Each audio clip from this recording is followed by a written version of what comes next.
Whoa. Hello, Markee Dragon, also known as Marcus Heikenberry in real life, and I'm out today. The kids put up a rope in this tree, so I figured I may as well use it. I'm out today at the Ruskin Oak in Ocean Springs, Mississippi, and I really thought that this thing was in the way for this video. There's no way I can get up there to untie it, so why not include it in the video? So I got Reed Guy. Reed Guy has a question, and whew, you know, I was gonna say an old guy like me has a hard time doing that, but you know, I'm really not that old.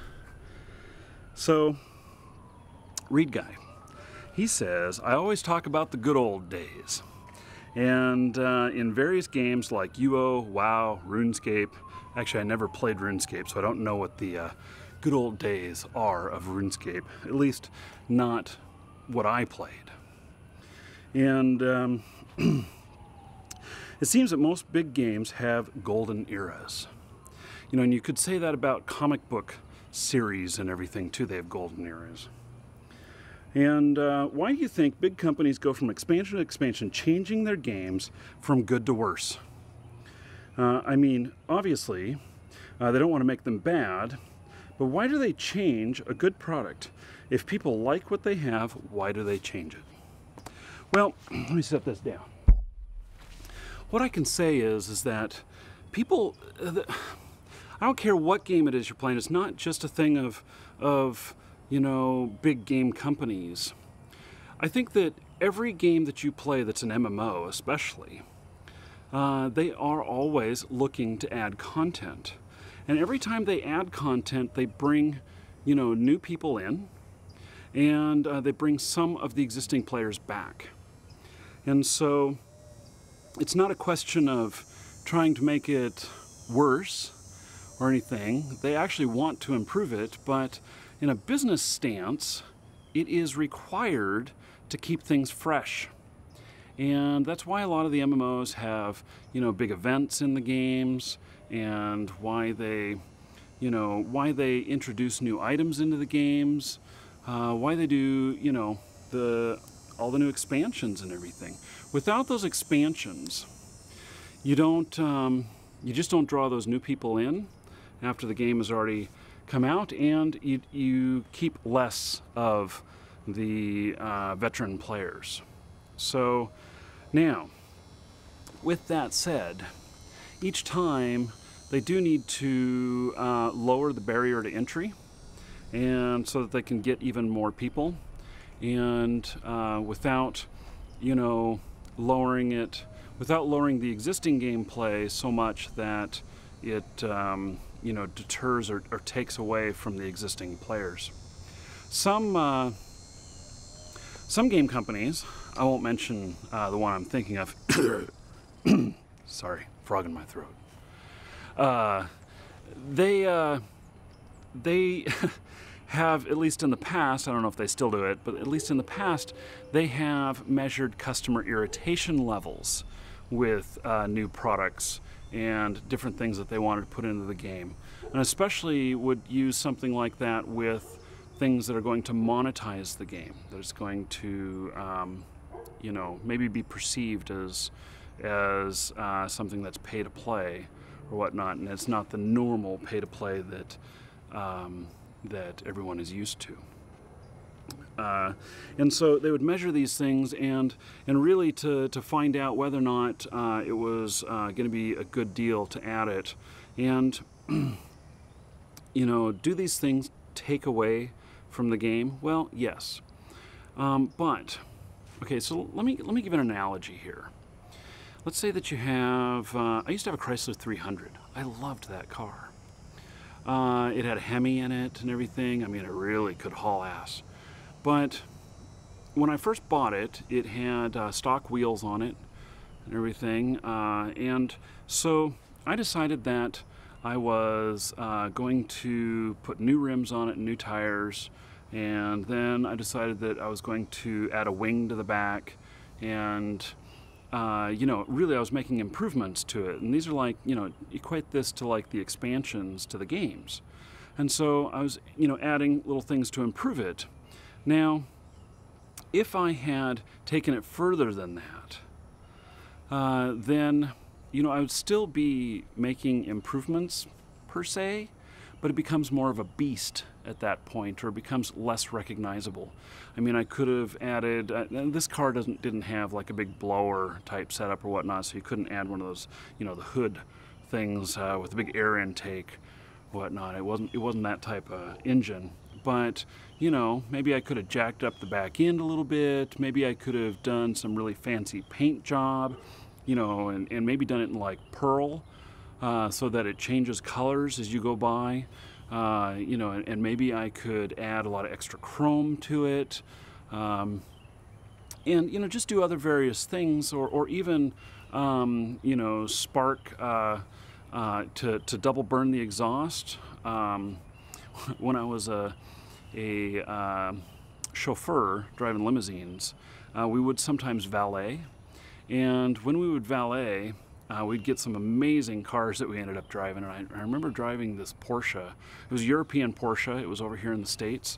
And I remember that, one, it was kind of foreign to me to drive on the other side of the car. But two, I couldn't find how to start it. And this thing had been highly, highly customized. And what I found out was the key was just a peg. You put the peg in the hole, and then you had to find the start button on the dashboard. But I didn't know what I was doing. But he had some really interesting things in this car, and one of them was the spark double burn. I don't know what it's really called, but at the tip of the exhaust pipes, he had these spark things there that caused the exhaust, as it was coming out, to turn to flame. And so when he'd really hit the gas, those would turn on, and it would like burn off the exhaust and suck it out faster, for faster flow through and everything. Really neat stuff. And you would see it when it was idling. It'd go poof, poof, poof, poof, poof, poof. It's 4 of them, and it was pretty neat. But anyway, so I could have kept going with it like that, and really turned it into something that's unrecognizable from the beginning. And then I could look back at that and I could say, this was really an awesome car right at the beginning. Maybe when I added the first expansion to it of the wheels and the wing, maybe that was just a good point to stop. The problem is that a lot of people with their cars, they get bored with them, and they only keep them a few years and they move on to the next car. Well, it's the same thing with the games. People do get bored with it unless there's new content in there. And new content typically is introduced through new expansions, and pardon the helicopter that's flying right over the top of me.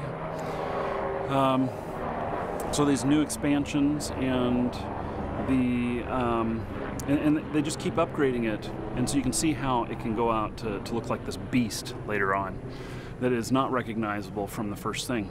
But that's a natural progression. I don't know of any MMOs that really don't continually add stuff to them, and if they didn't, they would be dying.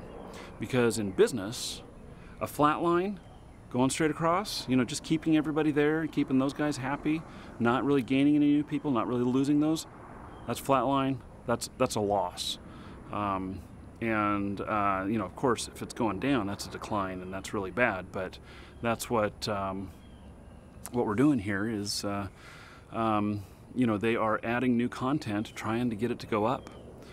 Back in the days of Ultima Online, they didn't hit their peak for probably, I think it was 2.5 years when they hit their peak subscribership. So, and by then they had at least 1 expansion out, and maybe they had done 2.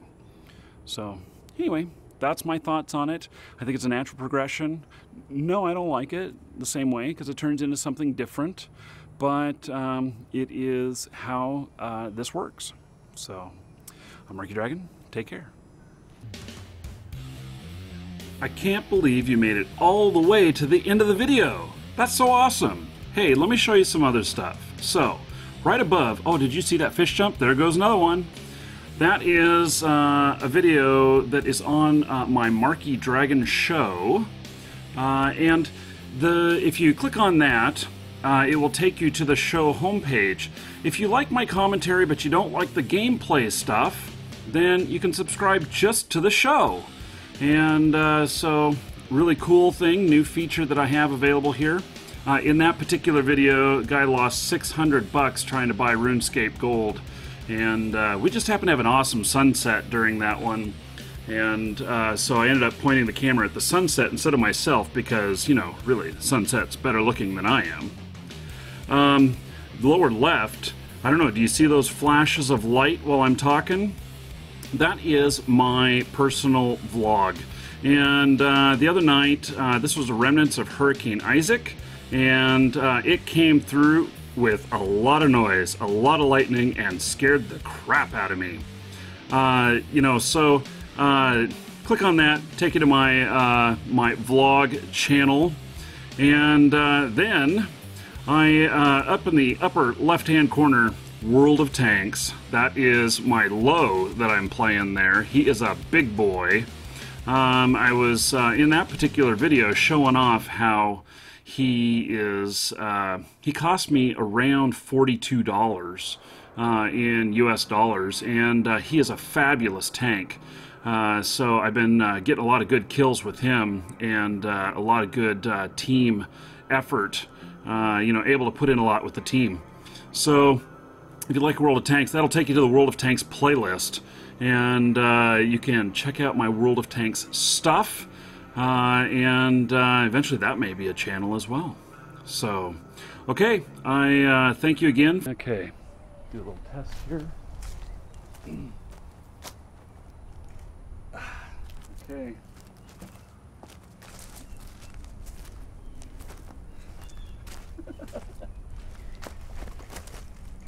Oh, goodness.